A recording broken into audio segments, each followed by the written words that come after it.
या ऐक ना, बोला ना. आज काय स्पेशल रेसिपी? आज बनवते नदीच्या माशांचा आयुर्वेदिक रस्सा. आयुर्वेदिक रस्सा.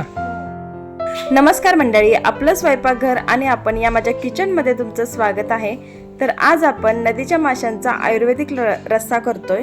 तर हा रस्सा खरंच खूप उपयोगी आहे. सर्दी खोकला पडसं झालं असेल ना, तर ह्या माशांचा रस्सा पिला जातो आणि खरोखर ह्याने आरामसुद्धा मिळतो आणि ताकदसुद्धा येते बरं का. तर नक्की ट्राय करा. तर बघा, ह्या अशा प्रकारे नदीचा मासा स्वच्छ कसा करायचा, तर एकदम सोपं आहे. माशांचं पोट अगदी हलक्या हाताने प्रेस करायचं, म्हणजे त्यांच्या पोटातली घाण निघून जाते. घाण काढल्यानंतर नखाने किंवा अगदी हाताने जरी हा मासा चोळून काढला ना तरी स्वच्छ निघतो. एक गोष्ट लक्षात घ्या, नदीचा मासा हा खूप चिकट असतो, त्यामुळे त्याच्यावरची घाण पटकन निघत नाही. तर त्यासाठी काय करायचंय, तर खूप एक जबरदस्त ट्रिक तुम्हाला सांगते. तर माशांमध्ये ना ज्वारीचं पीठ टाकायचं आहे आणि अगदी हलक्या हाताने ना सगळे मासे व्यवस्थित चोळून घ्यायचेत. त्यामुळे त्यांच्यावर जे काही घाण असते पाण्याची किंवा कचऱ्याची, ती सगळी निघून जाते आणि अगदी स्वच्छ मासे निघतात. तर अशा प्रकारे मासे चोळून घेतल्यानंतर 2 ते 3 पाण्यामध्ये हे मासे स्वच्छ धुवून घ्यायचे, म्हणजे त्यांच्या पोटामध्ये जी काही थोडीफार घाण राहिली असेल, काळपटपणा, तर तो सुद्धा निघून जातो. आणि जर मासे तुम्ही स्वच्छ धुतले नाहीत तर रस्सा तुमचा कडवट होतो. त्याच्यासाठी स्वच्छ मासे धुणे खूप गरजेचे आहे. तर बघा, अशा प्रकारे चोळून झाल्यानंतर मी त्याच्यामध्ये पाणी ॲड केलेलं आहे आणि अगदी स्वच्छ असे मासे हे धुवून घ्यायचे आहेत 3 पाण्यामध्ये. आणि तुम्ही पाहू शकाल, मस्त असं स्वच्छ मासे आपले धुवून झालेले आहेत. तर चला आता कालवणाची तयारी करूया.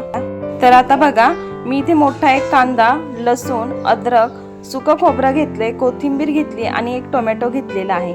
आता हे सगळं मिक्सरला बारीक करून घ्यायचं आहे. थोडंसं पाणी टाकून हे वाटून घ्या. ओलं खोबरं वापरलं तरी पण चालेल. तर बघा, अगदी गंधासारखं हे मिश्रण छान बारीक करून घ्यायचं आहे. एका दुसरा खोबऱ्याचा तुकडा जर राहिला तरी काहीच हरकत नाही, परंतु बाकीचा मसाला छान असा पेस्ट झाला पाहिजे. आता इथे मी तेल घेतलेलं आहे मोठे 2 चमचे. तर मी इथे पुऱ्या तळलेल्या होत्या, त्यामुळे त्याचंच तेल वापरलेलं आहे. तर तुम्ही म्हणताल एवढं काळपट तेल कसं काय. आता त्यानंतर बघा, मी याच्यामध्ये मसाला घातलेला आहे. कच्चा मसाला 3 ते 4 मिनटं परतून घ्यायचा आहे स्लो टू मीडियम फ्लेमवर. त्यानंतर बाकीचे मसाले ॲड करायचे. तर मसाल्यांमध्ये मी इथे हळद पावडर टाकलेली आहे. त्यानंतर घरगुती आमचा लाल मसाला आहे, तो पाव वाटीला थोडासा जास्त टाकलाय. चवीनुसार मीठ घालायचं आहे आणि मसाला परतून घ्यायचा आहे. तर मसाला कसा परतायचा ते देखील मी अगदी छान अशी टिप्स सांगणार आहे तुम्हाला. व्हिडिओ शेवटपर्यंत नक्की बघा. तर बघा, अशा प्रकारे जोपर्यंत ह्या मसाल्यातलं पाणी जे आटत नाही, पूर्ण ड्राय मसाला झाला पाहिजे आणि आपण गोळी वाटण करतो अगदी त्याप्रमाणे मसाल्याचा गोळा तयार झाला पाहिजे. तेव्हा समजून जायचं आपला मसाला परफेक्ट भाजून घेतलाय. जेवढा तुम्ही मसाला अगदी चांगला भाजून घेताल ना, तेवढा तुमचा रस्सा जबरदस्त होणार आहे. तर हे खूप महत्त्वाचं आहे. मसाला चांगला अगदी परतला गेला पाहिजे. तुम्ही पाहू शकताय, अगदी छान असा गोळा वाटण आपला तयार झालेला आहे, म्हणजेच आपला मसाला छान असा परतून झालाय. तर मी याच्यामध्ये मसाल्याचं पाणी ॲड केलंय. त्यानंतर मासे बुडतील इतकं पाणी ॲड करायचं आहे आणि छान अशी खळखळून उकळी काढायची आहे. तुम्ही पाहू शकाल, मसाला चांगला परतल्यामुळे रश्श्याला कसला भारी कट आलेला आहे, म्हणजे तर्री आलेली आहे. आता रश्श्याला छान उकळी येऊ द्यायची आहे आणि 2 मिनिट चांगला रस्सा उकळल्यानंतर आपण याच्यामध्ये मासे सोडायचे आहेत. तर हे मासे खूप नाजूक असतात, त्यामुळे रश्श्यामध्ये हे मासे सोडायचे आहेत. जर तुम्ही मसाल्यात हे परतून घेतले तर ते तुटू शकतात.